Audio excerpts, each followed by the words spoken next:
Welcome to the Life with Grief podcast. I'm your host, grief and transformational life coach and fellow griever, Tara Accardo. Welcome back to the Life with Grief podcast, you guys, and welcome to day 4 of the 5 days of holiday grief.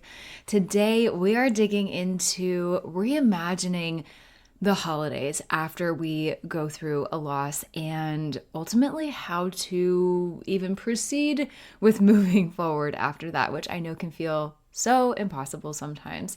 And I feel like with every one of these little holiday grief episodes, I feel like I need to preface it by saying that, as we head into this holiday season, I know how incredibly challenging this time of year can be when you are grieving the loss of someone you love, whether it's this holiday season or, as I've said in the other episodes, an anniversary, a birthday, just any other difficult sort of momentous day that holds a lot of special meaning. And it can just feel like everyone around you is celebrating or going about their normal life while you are just struggling to keep your head above water.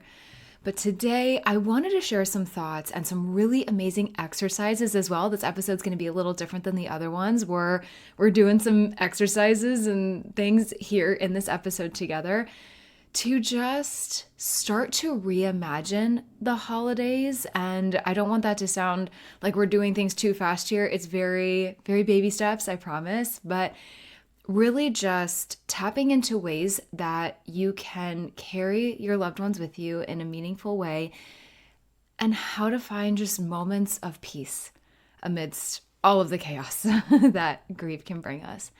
So just to kind of touch on just reimagining the holidays and what this means. And, holidays, of course, are filled with traditions, those rituals and routines that we often come back to year after year.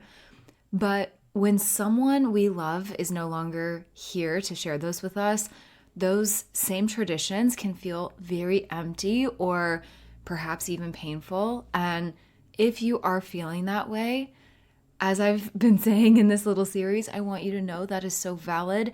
It is okay not to feel the joy that used to come so easily to you, perhaps, and not want to participate in every festivity or any festivities. And you might have to now potentially redefine what the holidays mean to you and what they look like for you.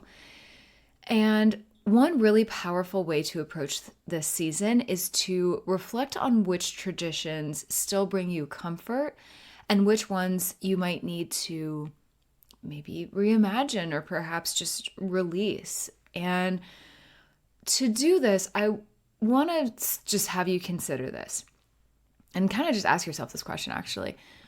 Are there certain elements of the holiday season or traditions or what have you that connect you to the memory of your loved one?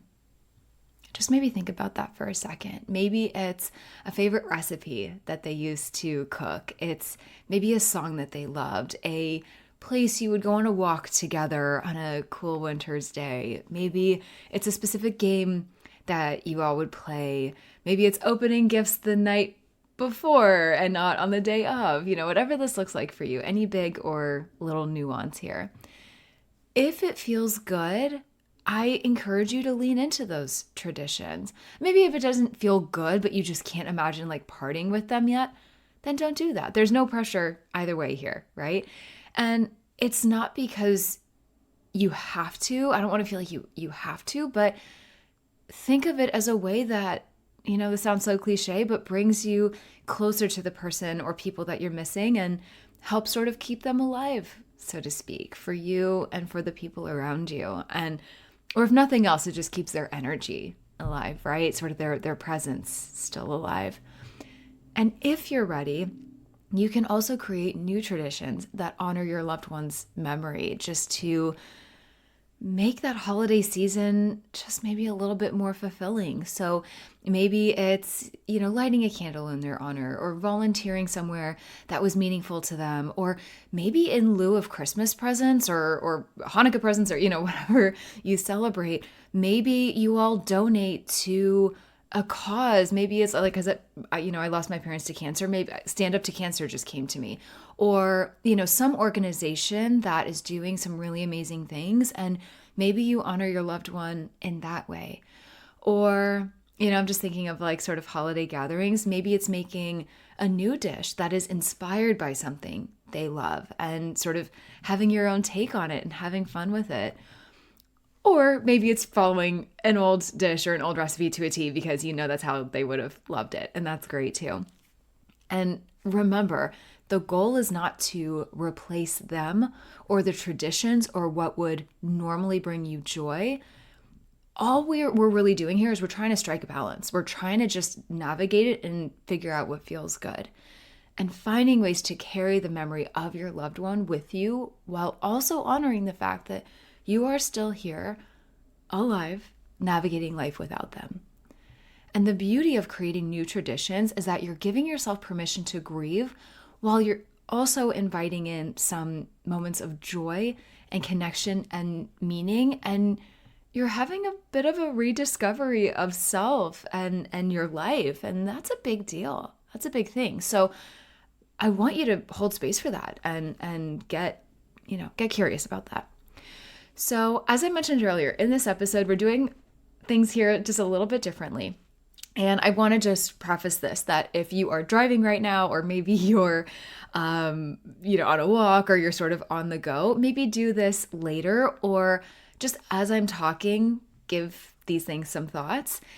And I really want to start off by actually giving you some prompts for processing the holiday season, processing what all of this means for you right now. And I know that reflecting on your grief can feel overwhelming, especially during this time of year. But one of the best ways to start processing those feelings is through journaling or through these sort of self-reflecting exercises. And in doing this, it's a space where you can be completely honest with yourself. And it can also be a really powerful tool for releasing some of the heaviness that you are likely carrying right now. So with that being said, here are just a few prompts and things to think about that might help you navigate the holiday season just a little easier. So, number one, give this some thought. What holiday traditions do you miss the most with your loved one? And when you think about that, how did those traditions make you feel connected? And if you're in a space right now where you can write these out or even just jot a note down on your phone, feel free to pause this as needed or just kind of go through this with me and take a moment to do that. So the second prompt here is, if you could say one thing to your loved one this holiday season, what would it be? And again, you can pause, you can rewind this, you can do this later, however you need to go through this exercise. Prompt number 3, what new traditions could you create that honor your loved one's memory and bring a sense of peace and clarity to your holiday season? Prompt number 4, what are some ways you can practice self-care and protect your energy during the holidays? Again, self-care, that self-compassion, taking care of yourself, it's so important. It's important all year round, but also keep in mind, like, this is the season where a lot of people get sick.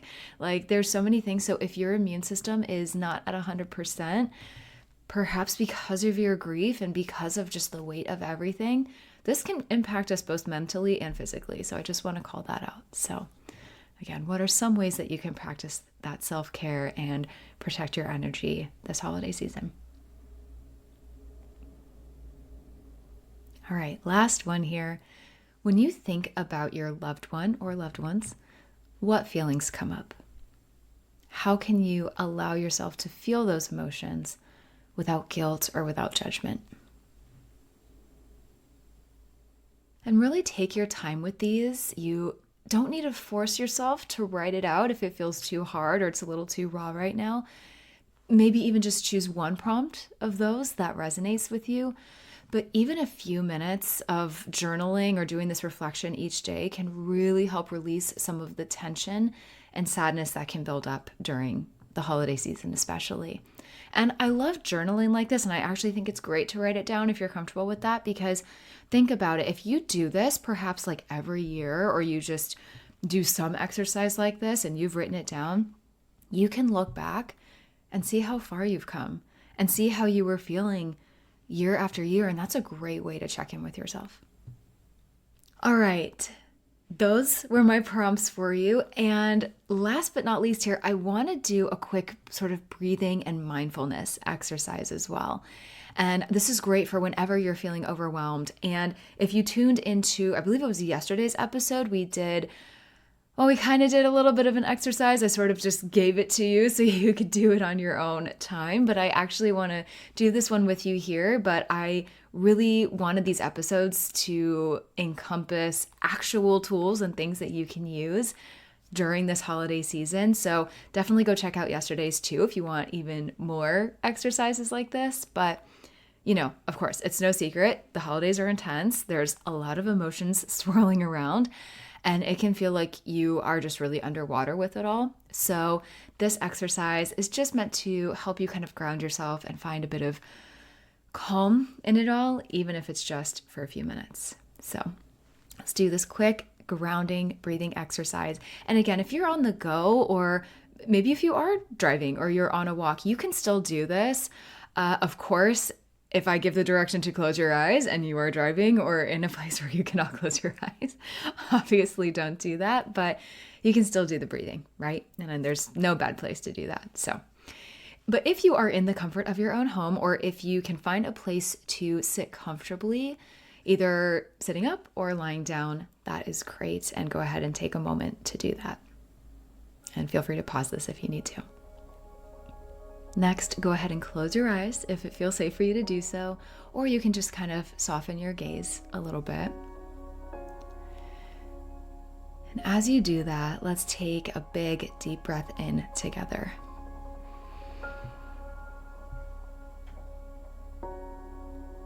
Slowly through your nose and hold that a moment, and then exhale gently through your mouth. Go ahead and do that a couple more times on your own real quick.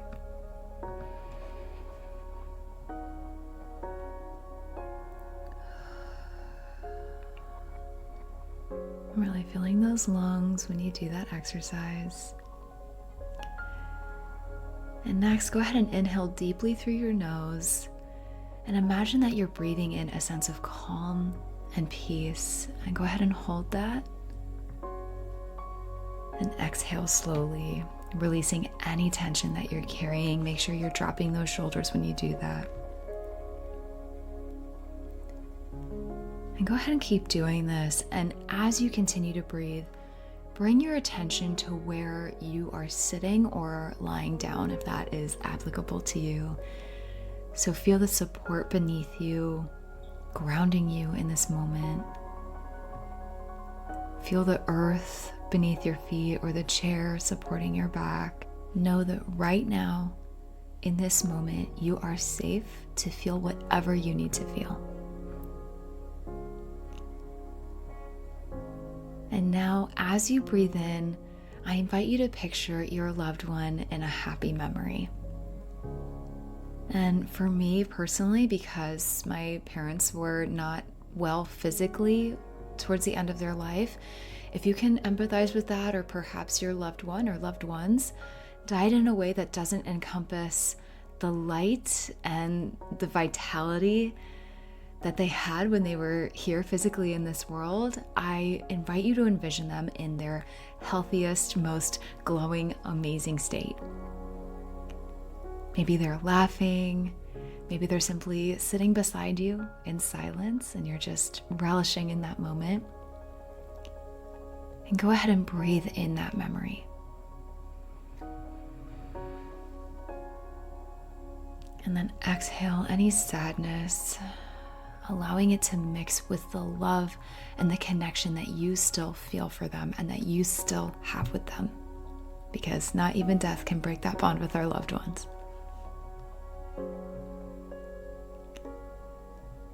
When it feels good for you, take one more deep breath in through your nose. Hold that and release it through your mouth. If you were sitting or lying down doing this exercise, go ahead and gently wiggle your fingers and toes. And when you're ready, open your eyes. So this exercise is something you can return to whenever you need it to center yourself. Even just a few deep breaths can really help you feel a bit more grounded, especially if the holidays are feeling just a little too heavy for you. And I also want to remind you, I have a 14-day relief in your grief experience. There is more on that in the show notes. It's linked there. But if you liked that exercise and you are looking for some more relief in your grief, I really hope you check that out. It's an amazing 2-week little experience together. So as we wrap up today, I want to remind you, as I have in these last episodes here, to be gentle with yourself. You do not have to do all the things or be all the things for everyone else. Remember that you are one person. You are dealing with so much. Do what you need to do to make this holiday season make sense for you and feel good for you. And this season, it doesn't have to look the way it used to. It probably won't. It's okay to create new memories. It's okay to hold on to old ones. And it's okay if you feel like you are just simply surviving it this season. That's okay, because remember, it's going to continue to evolve over time. And remember that I am here with you. I am walking this journey alongside you. And if you found today's episode helpful, I hope you let me know. DM me, comment, let me know how you liked it, if you did. And if you feel called to do so, please consider sharing it with someone else who might need it too. I am trying to help as many people as I can here. And if you'd like even more support or to connect with me further, go ahead and do that on Instagram at Losses Become Gains and at Life with Grief Podcast. So until tomorrow, please remember you are not alone. Your grief, it is a reflection of the love that you continue to carry. And it is a journey that we can navigate together, that we will continue navigating together here on this podcast. So I hope you enjoyed day 4. Day 5, our last day of this little series, is coming tomorrow. So look out for that. And in the meantime, sending you a huge hug as always, and I will see you then. I am sending you a huge thank you for tuning into today's episode, my friend. I'm so grateful you're here and for the steps you are taking to heal your heart, open your mind, fulfill your soul, learn, grow, and evolve, and move through this crazy thing called life in big, beautiful, impactful ways. Visit lossesbecomegains.com for my blog, membership, more coping tools, ways to work with me, and so much more. And be sure you're following along on Instagram and Facebook at Losses Become Gains, and on Instagram and TikTok at Life with Grief Podcast. I love seeing new faces, meeting new people, hearing your stories, and supporting you however I can. Be sure to hit that subscribe button if you haven't already, and share this episode or this podcast with someone who could use it too. And remember to always keep asking yourself, how will I turn my losses into gains today? I'll catch you in the next episode.